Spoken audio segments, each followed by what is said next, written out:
Bonjour et bienvenue dans cette nouvelle vidéo. Aujourd'hui, on continue notre carnet de voyage. Si vous n'avez pas vu le début de ce carnet, je vous invite à regarder les deux premières vidéos. Je vous mettrai le lien en commentaire. Et aujourd'hui, on continue notre balade au coin de la rue. Je vous emmène avec moi au marché. C'est parti!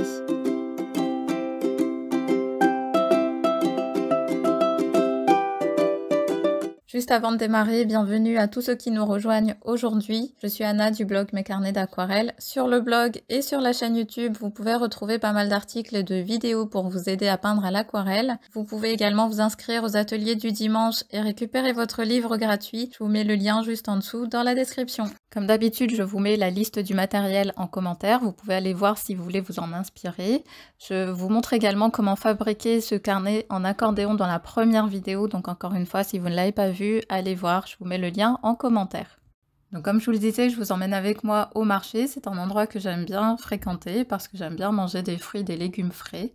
Mais c'est un endroit qui est assez difficile à retranscrire à l'aquarelle parce que c'est vraiment très animé, il y a beaucoup d'éléments, beaucoup d'agitation, beaucoup de personnes, etc. Donc il faut vraiment essayer de simplifier au maximum et ne pas se perdre dans des dessins ou dans de la perspective. Ce que je vous conseille, c'est de repérer dans ces cas-là un élément sur lequel vous allez vous focaliser. Ici, j'ai décidé de peindre un stand avec des ananas, mais de manière vraiment très simplifiée. Et je vais peindre le stand de face. Pour éviter encore une fois ces notions de perspective, quitte à réadapter votre dessin, vous pouvez très bien ajouter des éléments, en retirer ou les transformer, il n'y a aucun souci. Donc je vais commencer par prendre du gris très clair. J'ai un reste de gris de la dernière fois, donc je vous rappelle, moi j'utilise du bleu primaire et du brun. Vous pouvez aussi prendre du bleu et du orange, ça marche également pour avoir un gris. Et on va rajouter beaucoup d'eau pour avoir cette couleur très diluée. Et je vais peindre ce chapiteau en forme de triangle. Et je le remplis entièrement avec cette couleur. Donc vous voyez que je rajoute aussi de l'eau pour avoir vraiment cette couleur très claire. Parce qu'en réalité, il est blanc, mais on ne va pas peindre en blanc sur du papier blanc, on ne verrait plus rien. Je vais en peindre un deuxième juste à côté, en donnant l'impression qu'il est un petit peu à l'arrière. Et je vais laisser un tout petit espace blanc entre les deux pour qu'on puisse bien les distinguer.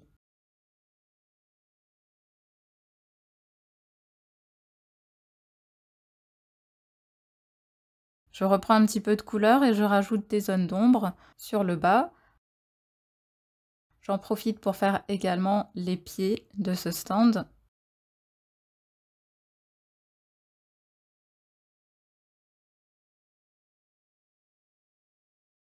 Et avec du bleu, je vais faire également une table.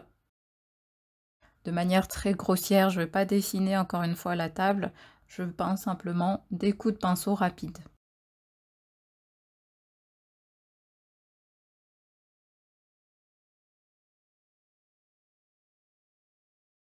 Ensuite, je vais prendre du vert pour faire un arbre juste derrière ces stands. Donc je prends encore une fois du vert assez dilué avec beaucoup d'eau et je vais simplement faire des petites marques au pinceau. Vous voyez qu'en fait je pose mon pinceau bien à plat et je vais le glisser comme ça sur la feuille.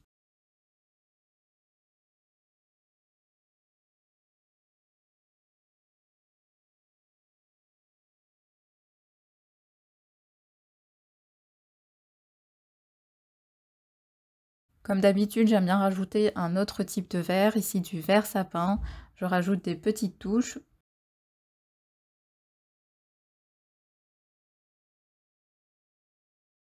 Je vais prendre également du vert plutôt jaune, ici du style de grain vert, et je vais rajouter également des petites touches pour avoir aussi cette variété de couleurs dans cet arbre. Je prends ensuite du brun pour faire le tronc et les branches.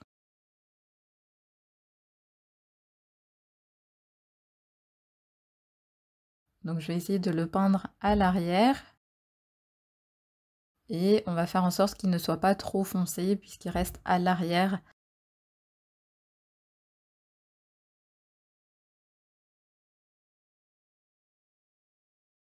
Je vais reprendre un peu de vert bien dilué, beaucoup plus clair, pour faire un petit fond en arrière-plan.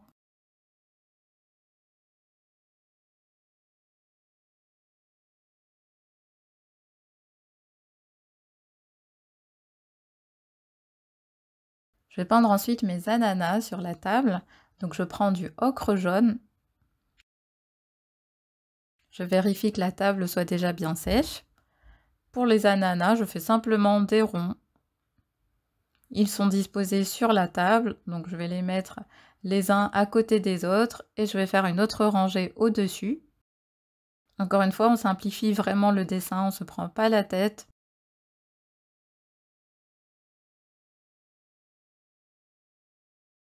Là, j'ai une petite bavure parce que la table n'était pas complètement sèche. C'est pas grave, je vais le récupérer avec mon pinceau et un chiffon.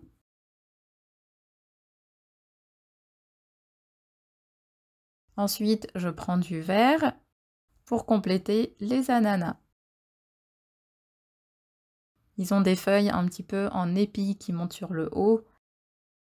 Donc on va les peindre encore une fois assez grossièrement, on va les suggérer.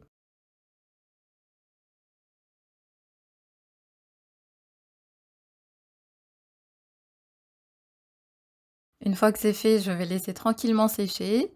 Et pendant ce temps, je vais faire un petit zoom sur quelques fruits que j'aime beaucoup et qu'on commence à trouver en ce moment au marché.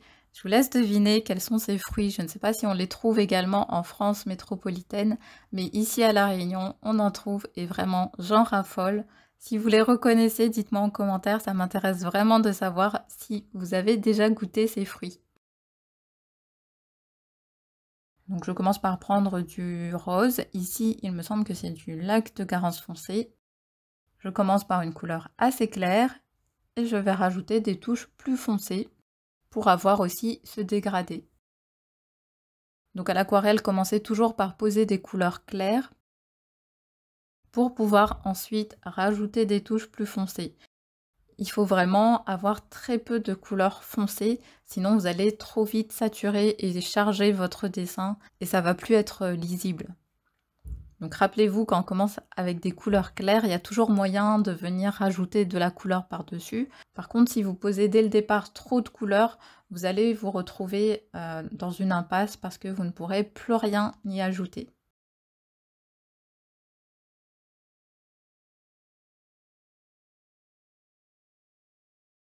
Je rajoute des petites feuilles et j'en profite pour avoir quelques fusions.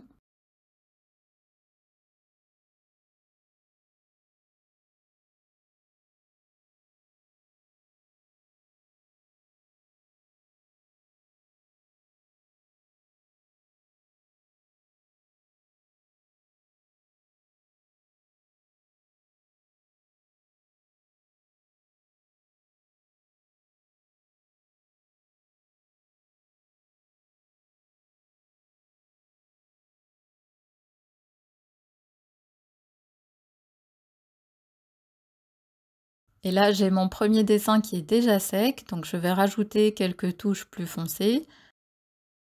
Je reprends du gris et je rajoute quelques touches sur le bas des chapiteaux. Je renforce également les pieds.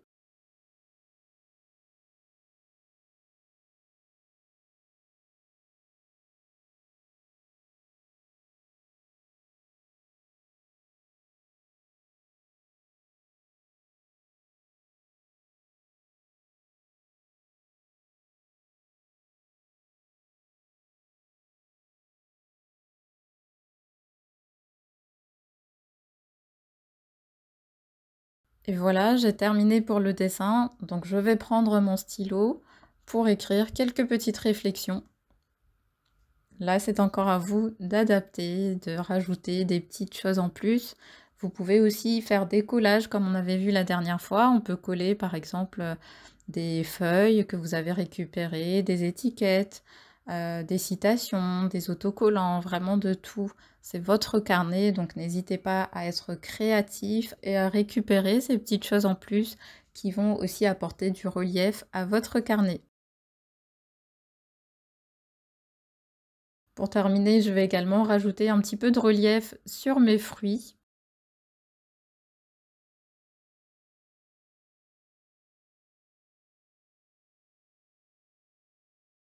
Également des petites touches en plus sur les feuilles pour apporter du relief et de la profondeur.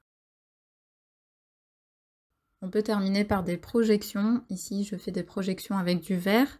Donc il suffit de tapoter un petit peu sur le pinceau, qu'il soit bien chargé en peinture et en eau. Et voilà, on a terminé.